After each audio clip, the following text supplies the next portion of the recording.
All right, afternoon everyone. My name is Sri Kannan. I work for the National Transport Commission, and I'm managing a project called the PBS Marketplace. It has started about a month and a half before, so it's very new in its infancy. It's a 2-year-long project that is going to comprehensively review the PBS scheme and suggest improvements to the ministers. I know the objective of this session is data, so I'll keep my briefing very brief. But I want to thank ARTSA for the opportunity to market my project. It gives a good exposure, but I also thank you for the short notice. They gave me a 5-minute notice to prepare, so apologies for the lack of preparation. Look, in 2014, ministers approved an NTC's business case to look at how PBS operates and the marketplace it operates in, and propose improvements in a way that we can deliver efficiencies to industry and productivity benefits more easily. This is mainly because Minister Sool's water project has predicted a 20% improvement in freight task over the next 10 years, and we want to prepare ahead so that no more than acceptable cost, time and effort is invested in delivering this freight task. And one of the best ways to deliver freight task efficiently is the PBS scheme. So we wanted to have a look at how the PBS scheme operates and see how we can make it better over the next couple of years. Now, the key scope of this project is to look at if PBS has delivered against its original policy intent, and to identify if the PBS process itself, in terms of cost and complexity and the time it takes, is a barrier to innovation in the heavy vehicle industry. Not just the PBS process. I know Les touched upon a number of things, but one of the things he touched upon is the heavy vehicle charges. As of July this year, you would have noted the charges for trucks and 4-axle dog trailers especially has gone up by more than 30%, which was a bit of a shock to the industry, but that's how the new pricing model works. Things like this determine the scope for innovation and the scope for productivity improvements among industry. So with this, we know that PBS truck and 4-dogs is the most popular vehicle type, but with the introduction of increased registration charges, we could see more B-doubles and A-doubles coming into the place, because I suspect that registration for B-double has gone down a little bit in the new model. I haven't seen it, I'm not like 100% sorry, but that's what I heard. Anyway, that's one of the scope of this project, and the other one is also something that Les just now touched upon. We tried to migrate one of the most popular PBS design from PBS into prescriptive regulations, the truck and the 7-axle truck and dog trailer combination. The outcomes is delivered to the regulator, and the regulator is vigorously working to implement the recommendations we gave it to them. But we would like to understand a bit more about what sort of impact it's going to have in the heavy vehicle industry.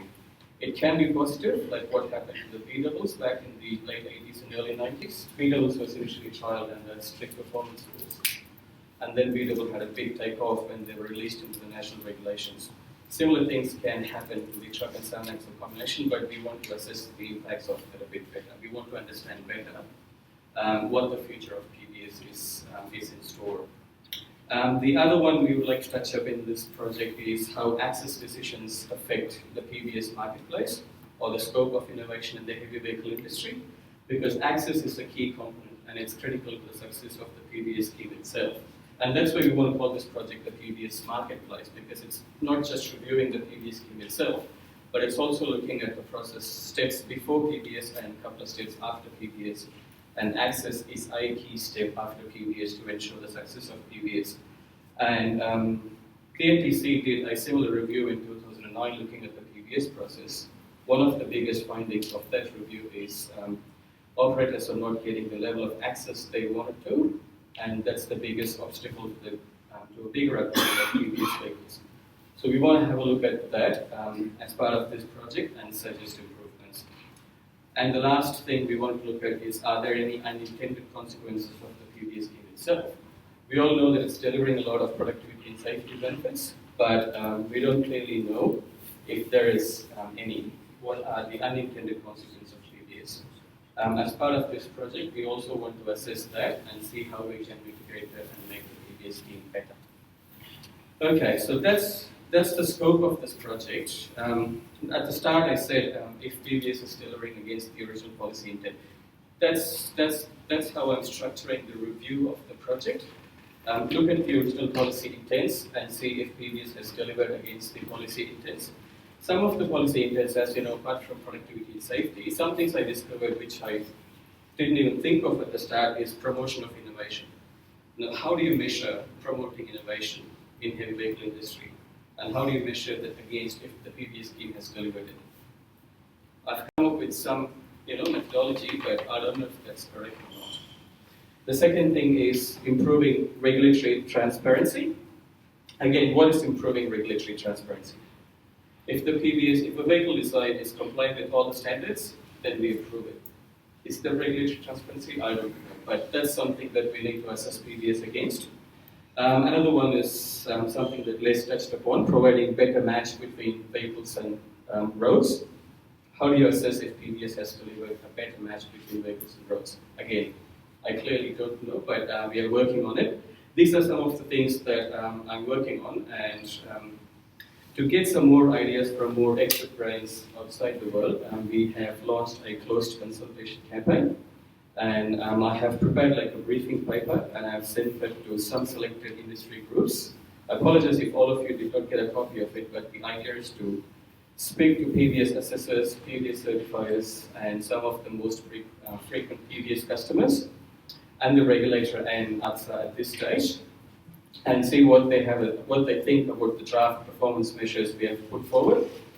I'm holding a workshop on the 21st of September in roughly 2 weeks' time, and we expect ARTSA to participate in the workshop. I would really appreciate if all of you, if you have some good ideas to improve PBS, forward your thoughts to either Rob Perkins or to Peter. We can take them on board, but that's not it. After the workshop, we'd like to finalize how we are going to review PBS, and we will publish the findings in a discussion paper, and that's a public document. You will get another opportunity to review what NTC is doing and give us some feedback on your thoughts on how we can make PBS better. But yeah, that's a short summary of the project. It's still in its early days and it's got a long way to go, so I apologize if this is really brief.